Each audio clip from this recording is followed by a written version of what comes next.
बुरा मत मानना। मेरे पागलो, अपनी जिंदगी में एक बात तुम नोट कर लो, बहुत आगे बढ़ना है तुम्हें। जिंदगी में स्ट्रेस से मुक्त होना है, तनाव से मुक्त होना है, डिप्रेशन से दूर होना है। जितने भी लोग यहाँ बैठे हैं, ज्यादातर लोग डिप्रेशन से बहुत परेशान रहते हैं। आज की कथा तुम्हारे लिए बहुत काम की है मेरे पागलो। अपनी जिंदगी में तुम जहां हो उसी में हंसी खोजना प्रारंभ कर दो, उसी में अच्छा देखना प्रारंभ कर दो, तुम कभी डिप्रेशन में नहीं रहोगे। शायद ये बात तुम्हारे समझ में न आए तो आज की कथा सुन लीजिए।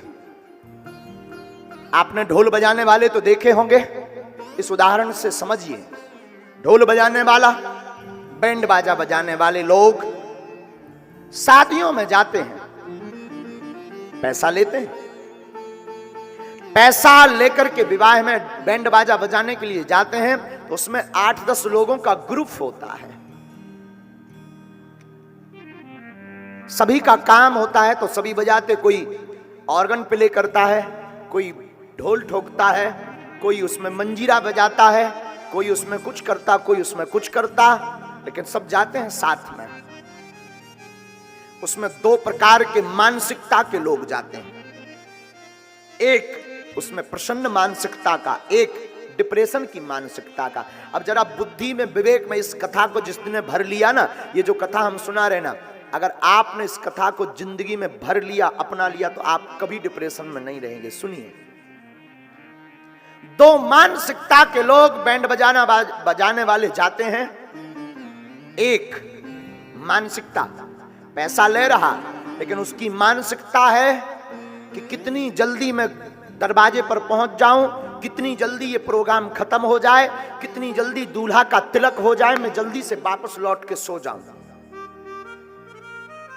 टाइम बराबर लगना है, पर वो जल्दी सोच रहा। और शायद कोई नाचने वाला आ जाए तो दिमाग खराब हो जाता, उसका चिड़चिड़ा पड़ता कि लो 10 मिनट पहले फ्री हो जाना था, अभी ये और ठुमका लगाएगा पीकर।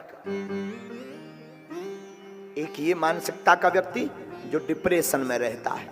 लेकिन दूसरी मानसिकता का व्यक्ति भी इसी बैंड बाजा बजाने वालों में है, जो सोचता है आज बहुत देर हो गई, कोई नचने वाला नहीं मिला, कोई नागिन बनने वाला नहीं मिला जो नागिन बने, और शायद कोई नाचने वाला आ जाए तो वो और बढ़िया झूम झूम के टूने निकालता है कि ले मैं तेरा पूरा डांस निकाल करके रहूंगा। बैंड बाजा दोनों बजा रहे, रुपया दोनों को मिलना है, दोनों को एक ही समय पर छूटना है, लेकिन एक व्यक्ति को वो है बैंड बाजा बोझ बन रहा, एक व्यक्ति को वो प्रसन्नता बन रही। ऐसे ही जिंदगी है, एक व्यक्ति को बोझ बनती है, एक व्यक्ति को मुस्कुराहट बनती है। तुम हंसना प्रारंभ कर दो, बुरे में भी अच्छाई निकालना प्रारंभ कर दो, कभी टेंशन में नहीं रहोगे।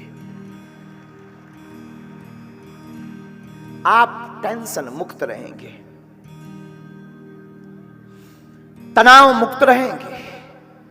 और तनाव होने का कारण है, बात को लेकर बैठ जाते हो तुम, ऐसा क्यों किया, मेरा अपमान क्यों किया, मेरा साथ किसी ने क्यों नहीं दिया, मुझे धोखा क्यों दिया। मेरे पागल, ये दुनिया किसी की नहीं है, भगवान राम की भी नहीं हुई, तुम्हारी कब होगी। तुम सोचते महाराज मेरे भाग्य में ही ऐसा घर मिला था, ऐसा भाई क्यों मिल गया, ऐसा पति क्यों मिल गया, ऐसी पत्नी क्यों मिल गई। उस पर मत सोचो मेरे पागल। जो राम जी ने लिखा, जो तुम्हारे भाग्य में था वो मिला, बस तू मुस्कुराना शुरू कर दे। मुस्कुराहट में वो ताकत है कि जिंदगी से मैं बड़े से बड़ा संकट भी तेरे दरवाजे से लौट कर भाग जाएगा। हनुमान कथा कहने का सिर्फ यही कारण है, एक कारण। लंका में हमारे श्री हनुमान जी,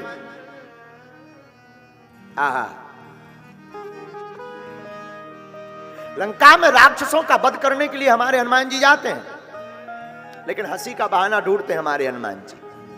हाँ, लंका में बल्कि जानकी जी बड़ी शोक में है, जानकी जी को बड़ी चिंता है, पर धन्य है हमारे हनुमान जी। हमारे हनुमान जी वहां भी हंसी का बहाना ढूंढ लेते हैं। हमारे हनुमान जी लंका में जाते हैं और जाकर के वृक्ष के ऊपर बैठते हैं। वृक्ष के ऊपर बैठते हैं, कछु मारस कछु मर्दस कछु मिलयस धर धूर। जब राक्षस मारने के लिए आते हैं तो हनुमान जी कुछ को तो मारते हैं, कुछ को रगड़ते हैं, कुछ को अपने हाथों में रगड़ते हैं, फिर बड़ा जोर जोर से हंसते हैं हनुमान जी। बोले भैया लंका में जरूर है पर हंसना नहीं छोड़ना है।